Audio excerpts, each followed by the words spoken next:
എനിക്ക് ആ സ്കൂളിലെ ടൂറിൽ ഒന്ന് പോകണം ഉപ്പാ. മോളെ, ആ ടൂറിൽ പോയാൽ അന്യ സ്ത്രീ പുരുഷന്മാര് തമ്മിൽ ഇടപലരും, ഒരുപാട് ഹറാമുകൾ ചെയ്യേണ്ടി വരും, ഒരുപാട് അനാവശ്യങ്ങൾ ചെയ്യേണ്ടി വരും, ഒരുപാട് അനാവശ്യങ്ങൾ കാണേണ്ടി വരും. അതുകൊണ്ട് മോളെ, ആ യാത്ര നിനക്ക് അനുവദിക്കപ്പെട്ടതാവാൻ ന്യായമില്ല. എല്ലാത്തിലും ഉപരി സയ്യിദുൽ വജൂദി വൽ കായിനാത്തി മുഹമ്മദുർ റസൂലുള്ളാഹ് സല്ലല്ലാഹു അലൈഹി വസല്ലം തങ്ങൾക്ക് പൊരുത്തപ്പെടുന്ന യാത്രയല്ല മോളെ. എന്നാൽ വേണ്ട, അപ്പോഴാണ് മഹബ്ബത്തുണ്ട് എന്ന് പറയാൻ പറ്റുക. അല്ലാതെ ആഷിഖുർ റസൂൽ എന്ന് പേര് വെച്ചത് കൊണ്ട് കാര്യമുണ്ടോ? മുഹിബ്ബുർ റസൂൽ എന്ന് പേര് വെച്ചത് കൊണ്ട് കാര്യമുണ്ടോ? മാദിഹുർ റസൂൽ എന്ന് പേര് വെച്ചത് കൊണ്ട് കാര്യമുണ്ടോ? ആഷിഖാത്തുകൾ എന്ന് വിളിച്ചത് കൊണ്ട് കാര്യമുണ്ടോ? സ്വലാത്ത് ഗ്രൂപ്പുകളിൽ മെമ്പർ ആയത് കൊണ്ട് കാര്യമുണ്ടോ? നബി സല്ലല്ലാഹു അലൈഹി വസല്ലം തങ്ങളെ സ്വപ്നം കാണണം എന്ന് ആവശ്യപ്പെട്ടത് കൊണ്ടോ വാദിച്ചത് കൊണ്ടോ കാര്യമുണ്ടോ? ഇല്ല. മറിച്ചെന്ത് വേണം? നബി സല്ലല്ലാഹു അലൈഹി വസല്ലം തങ്ങളെ ആത്മീയമായി അനുഭവിച്ച്, മോളെ, ഇത് നബി സല്ലല്ലാഹു അലൈഹി വസല്ലം തങ്ങൾക്ക് പൊരുത്തമുള്ളതാണ് നീ ചെയ്യുന്നത്, അൽഹംദുലില്ലാഹ്. മോളെ, ഇത് നബി സല്ലല്ലാഹു അലൈഹി വസല്ലം തങ്ങൾക്ക് പൊരുത്തമുള്ളതല്ല, എന്നാൽ വേണ്ട. പ്രിയമുള്ളവരെ, ഈ ഭാഗത്തൊക്കെ വലിയ വലിയ നല്ല ഉമറാക്കളുള്ള നാടാണ്, ദീനിനെ സ്നേഹിക്കുന്ന ഉമറാക്കളുള്ള നാടാണ്, ദീനിനെ സഹായിക്കുന്ന ഉമറാക്കളുള്ള നാടാണ്. അള്ളാഹു എല്ലാവരുടെയും നിഅമത്തിലും സമ്പത്തിലും ജോലികളിലും അള്ളാഹു ബറക്കത്ത് ചെയ്തു തരട്ടെ. എന്നാൽ നമ്മുടെ വീട്ടിൽ ഒരു മകളുടെ കല്യാണം വന്നാൽ ആ കല്യാണം നബി സല്ലല്ലാഹു അലൈഹി വസല്ലം തങ്ങൾക്ക് പൊരുത്തപ്പെടുന്ന ലിമിറ്റിൽ നിർത്താൻ ഗൃഹനാഥന്മാരായ ഹാജിമാരെ നിങ്ങൾക്ക് സാധിക്കാറുണ്ടോ? ഞാൻ അത്രേ ചോദിക്കുന്നുള്ളൂ, അത്രേ ചോദിക്കുന്നുള്ളൂ. എന്റെ പ്രിയമുള്ള ഉമ്മബെങ്ങന്മാരെ, മദീനയിൽ വിശ്രമിക്കുന്ന ലോകഗുരുവായ സല്ലല്ലാഹു അലൈഹി വസല്ലം തങ്ങൾക്ക് പൊരുത്തമുള്ളത് മാത്രം പോരെ നമ്മുടെ ആഘോഷത്തിന്? 1000 കല്യാണങ്ങൾ വേണോ? ഒരു കല്യാണം ഇന്ന് 10 കല്യാണമാണ്. അതിൽ പലതും ആർഭാടമാണ്, പലതും അനാചാരമാണ്. ഇന്നോ സോഷ്യൽ മീഡിയയിൽ നമ്മുടെ സഹോദരിമാർ നിറഞ്ഞ് ആടുന്ന ഒരു കാലമാണ് ഇത്. ലോകഗുരുവായ സല്ലല്ലാഹു അലൈഹി വസല്ലം തങ്ങൾക്ക് പ്രിയമുള്ള കാര്യമാണോ എന്നൊന്ന് ആലോചിച്ചുകൂടെ? നമ്മളൊരു കാര്യം അറിയണം, നമ്മുടെ വിവാഹ വീടുകളിൽ നഷ്ടപ്പെടുത്തുന്ന ഒരുപാട് ഭക്ഷണമുണ്ട്. ആ ഭക്ഷണം കരയുന്നുണ്ട്. ആരെയോർത്തിട്ടാണ് കരയുന്നത്? എടാ മനുഷ്യ, എത്രയോ ജനങ്ങൾ പട്ടിണി കിടക്കുമ്പോ നീ ഇത് നഷ്ടപ്പെടുത്തിയല്ലോ എന്ന് ചോദിച്ച് ആ ഭക്ഷണം പോലും വിലപിക്കുന്നുണ്ടാകും.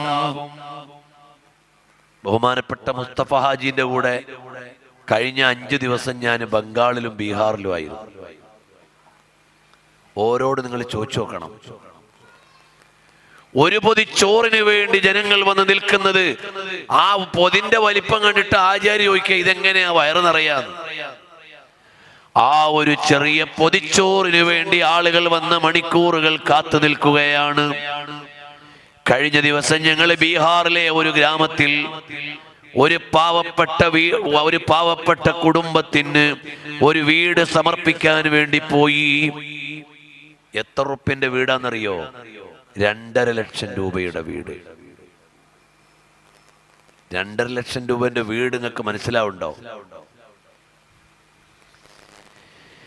2.5 ലക്ഷം രൂപയുടെ വീട് നിങ്ങൾക്ക് മനസ്സിലാവുന്നുണ്ടോ? അതിൽ ഡൈനിങ് ഹാൾ എവിടെ? സിറ്റ് ഔട്ട് എവിടെ? കിച്ചൺ എവിടെ? ലിവിംഗ് റൂം എവിടെ? മാസ്റ്റർ ബെഡ് എവിടെ? ലോക്കൽ ബെഡ് എവിടെ? കോമൺ ബാത്ത് എവിടെ? അങ്ങനെ ചോദിച്ചാൽ ഒരു പേരും വിളിക്കാനുള്ള ഒന്നും അതിലില്ല. ഞങ്ങൾ വീട് വെച്ചു കൊടുക്കുന്ന പദ്ധതി ആരംഭിച്ചത് അതാ ഒരിക്കൽ ഞങ്ങൾ ബംഗാളിലെ ഒരു ഗ്രാമത്തിലൂടെ പോകുമ്പോൾ ഒരു കുടില്, ആ കുടിലിൽ ഒരു വലിയ കട്ടിലുണ്ട്, കയറുകൊണ്ട് വരിഞ്ഞ ഒരു കട്ടിലുണ്ട്. ആ കട്ടിലിന്റെ അടിയിൽ ആട്ടിൻകുട്ടികൾ താമസിക്കുന്നുണ്ട്. ആ കയറിന്റെ മേലെയാണ് ഒരു കുടുംബം താമസിക്കുന്നത്. ബഹുമാനപ്പെട്ട മഹമൂദാജി ഇവിടുന്ന് പോയി. അവരും ആ യാത്രയിൽ നേരിട്ട് ആ രംഗം കാണാനുണ്ടായിരുന്നു. ആ യാത്രയിൽ ആ രംഗം നേരിട്ട് കാണാൻ ഞങ്ങളോടൊപ്പം ഉണ്ടായിരുന്നു. അങ്ങനെയാണ് ഞങ്ങൾ വീടിന്റെ പദ്ധതി ആരംഭിച്ചത്.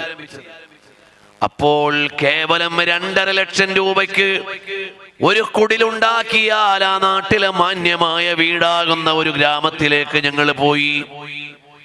ആ ഗ്രാമത്തിലെ ജനങ്ങളെ ഞങ്ങൾ അഭിസംബോധന ചെയ്ത് കഴിഞ്ഞപ്പോൾ 100 കണക്കിന് ആളുകൾ അപേക്ഷയും കൊണ്ടുവരികയാണ്. ഒരു കെട്ട് അപേക്ഷയും കൊണ്ടാണ് ഞങ്ങൾ അവിടുന്ന് മടങ്ങിയത്. അപ്പൊ കൂടുള്ളവർ ചോദിച്ചു, ഇതെന്താ മുഖ്യമന്ത്രിയുടെ ജനസമ്പർക്ക പരിപാടിയാണോ? അത്രയും ആളുകൾ, അവർക്ക് വേണ്ടത് എന്താണ്?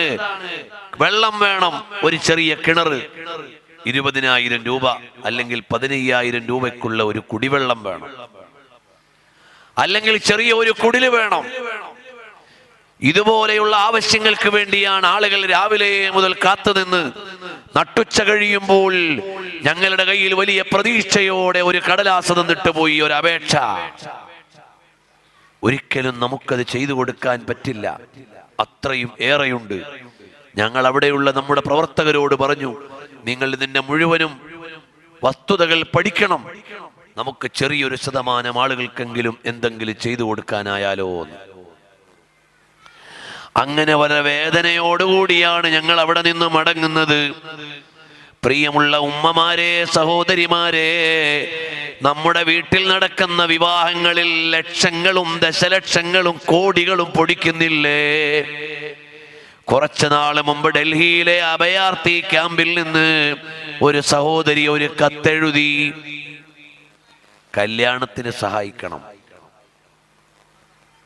കല്യാണത്തിന് സഹായിക്കേണ്ട എന്താണെന്നറിയോ? നമുക്കൊന്നും മനസ്സിലാവാത്തൊരു ലോകമുണ്ട് ലോകത്ത്. നമുക്കൊന്നും മനസ്സിലാവാത്ത ഒരു കാര്യമുണ്ട്. നമ്മളിപ്പോ കടന്നുപോയിക്കൊണ്ടിരിക്കുന്നത് ലോകത്തെ ഏറ്റവും കൂടുതൽ അഭയാർത്ഥി പ്രവാഹമുള്ള കാലത്തു കൂടിയാണ് നമ്മൾ യാത്ര ചെയ്യുന്നത്.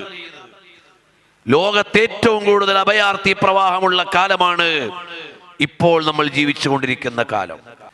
അഭയാർത്ഥി പ്രവാഹം എന്ന് പറഞ്ഞാൽ ധാക്കയിലേക്ക് പോയാൽ, ഇപ്പൊ ബംഗ്ലാദേശിലെ രാഷ്ട്രീയമൊക്കെ തകർന്ന് ഷെയ്ഖ് ഹസീന പുറത്താക്കപ്പെടുന്നതിന് മുമ്പ് ബർമയിൽ നിന്ന് ഏറ്റവും കൂടുതൽ റോഹിംഗ്യൻ മുസ്ലിമീങ്ങൾ പോയ ഒരു ക്യാമ്പാണ് ധാക്കയിലെ ക്യാമ്പ്. അതുപോലെ ഒരുപാട് രാജ്യങ്ങളിൽ നിന്നുള്ള അഭയാർത്ഥികൾ വന്നു ചേർന്ന ക്യാമ്പാണ് ബുഡാപെസ്റ്റിലെ ക്യാമ്പ്, ഹംഗറിയിലെ അഭയാർത്ഥി ക്യാമ്പ്. ഇതുപോലെ ഓരോ രാജ്യത്തും അഭയാർത്ഥി ക്യാമ്പുകളുണ്ട്. ഇന്ത്യ മഹാരാജ്യത്തിന്റെ തലസ്ഥാനത്ത് താമസിക്കുന്ന അഭയാർത്ഥികളുണ്ട്. ഞങ്ങൾ ഒരിക്കൽ ഡൽഹിയിലെ അഭയാർത്ഥികളെ കാണാൻ വേണ്ടി പോയി. അവരുടെ കയ്യിൽ ഇന്ത്യയിലെ ഒരു പൗരത്വത്തിന്റെ ഒരു രേഖയും ഇല്ല. അവർ ഇന്ത്യക്കാരല്ല, അവര് ബർമയിൽ നിന്ന് വന്നവരാണ്. എന്ന് പറഞ്ഞാൽ നമ്മളെക്കാൾ വലിയ സ്റ്റാൻഡേർഡ് ഓഫ് ലൈഫ് ഉണ്ടായിരുന്ന ആളുകളാണ് അവർ. നല്ല വീടുകളിൽ താമസിച്ചവരാണ്, നല്ല വിദ്യാലയങ്ങളിൽ മക്കളെ വിട്ട് പഠിപ്പിച്ചവരാണ്, നല്ല ജോലി ചെയ്തവരാണ്, നല്ല വിദ്യാഭ്യാസമുള്ളവരാണ്. പക്ഷേ കലാപമുണ്ടായപ്പോൾ അവർ ലോകത്തേക്ക് വലിച്ചെറിയപ്പെട്ടു. കുറെ ആളുകൾ ഡൽഹിയിൽ എത്തി, വാപ്പയെത്തി മക്കളെ കാണാനില്ല, മക്കളെത്തി വാപ്പയെ കാണാനില്ല, ഭാര്യയെത്തി ഭർത്താവിനെ കാണാനില്ല, ഭർത്താവെത്തി ഭാര്യയെ കാണാനില്ല. അങ്ങനെ ചിതറിപ്പോയ ജനങ്ങൾ അവിടെ എത്തിയിട്ടുണ്ട്. അവർക്ക് ഇന്ത്യ മഹാരാജ്യത്ത് ഒരു ജോലി ചെയ്ത് ജീവിക്കാനുള്ള സാഹചര്യമില്ല.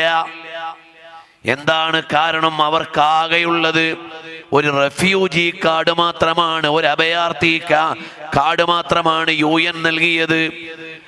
അതാണ് അവരുടെ കയ്യിലുള്ളത്. അവര് താമസിക്കുന്നത് വീടുകളിലല്ല, സക്കാത്ത് ഫൗണ്ടേഷന്റെ ഒരു ഓപ്പൺ ഭൂമിയിലാണ്. ഡൽഹിയിലെ മുഴുവൻ വേസ്റ്റുകളും കൊണ്ടുവന്ന് തള്ളുന്ന സ്ഥലത്താണ്. അവർക്ക് എവിടുന്ന ഉപജീവനം? അവർ ഡൽഹിയിലെ മുഴുവൻ വേസ്റ്റും കൊണ്ട് തള്ളുന്ന സ്ഥലത്ത് നിന്ന് പ്ലാസ്റ്റിക് വേർതിരിക്കും, ഇരുമ്പ് വേർതിരിക്കും, അങ്ങനെ ആക്രി സാധനങ്ങൾ വേർതിരിച്ചു കൊണ്ടുപോയി കച്ചവടം ചെയ്യും. അതുമാത്രമേ അവർക്ക് ഉപജീവനത്തിന് ഒരു മാർഗമുള്ളൂ. വേറെ ഒരു ജോലിയും ചെയ്യാൻ പറ്റില്ല. അവര് ചാളകളിൽ താമസിക്കുകയാണ്, ചേരികളിൽ താമസിക്കുകയാണ്. അവരോടൊന്ന് സംസാരിച്ചു നോക്കുമ്പോൾ അവരിൽ പലരും നല്ല വിദ്യാഭ്യാസമുള്ള, നല്ല സ്റ്റാൻഡേർഡ് ഓഫ് ലൈഫിൽ ജീവിച്ചവരാണ്. പക്ഷേ അഭയാർത്ഥികളായപ്പോൾ അവരേറ്റവും വലിയ ദുരിതത്തിലേക്ക് വന്നുപോയി. ആ അഭയാർത്ഥി ക്യാമ്പിലുള്ള ഒരു ക്യാമ്പിലെ പെൺകുട്ടിയെ മറ്റൊരു ക്യാമ്പിലെ പുരുഷൻ വിവാഹം ചെയ്യാൻ പോകുന്നു. അവരും മനുഷ്യരാണല്ലോ. അപ്പൊ എന്താ വേണ്ടത് എന്നറിയോ? ആകെ കൂടി ആ കല്യാണത്തിന് വേണ്ടത് 7000 രൂപ. 7000 റുപ്യ കിട്ടിയാൽ കല്യാണം നടത്തായിരുന്നു. ഒരു കസേര വേണം, ഒരു ചെറിയ ഫാന് വേണം, വെള്ളം എടുത്തു വെക്കാനൊരു പാത്രം വേണം. അങ്ങനെ ചില്ലറ സാധനങ്ങളുടെ ലിസ്റ്റ് എഴുതിക്കൊണ്ടാണ് ഒന്ന് സഹായിക്കാമോ എന്ന് ചോദിച്ചുകൊണ്ട് അഭ്യർത്ഥന നടത്തുന്നത്. ഇതാരാണ്? നമ്മളെപ്പോലെയുള്ള മനുഷ്യരുടെ അവസ്ഥയാണ് ഞാൻ പറയുന്നത്. ഇങ്ങനെ ദുരിതമനുഭവിക്കുന്ന ലക്ഷങ്ങളുണ്ട് ലോകത്ത്, മില്യണുകളുണ്ട് ലോകത്ത്.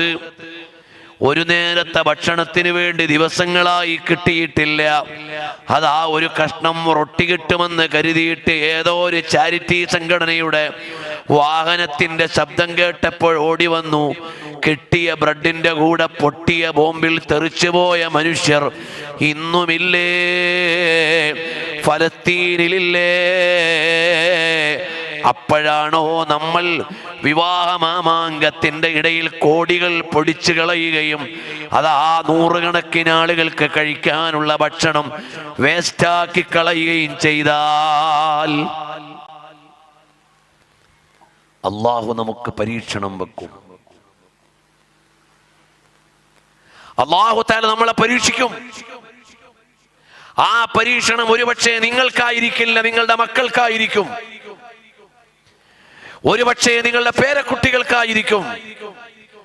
അടുത്ത ഒരു തലമുറയ്ക്ക് വേണ്ടി ശാപം വെക്കുന്ന ഇത്തരം നടപടികളിൽ നിന്ന്, ആർഭാടങ്ങളിൽ നിന്ന് നമ്മൾ മാറി നിൽക്കണം.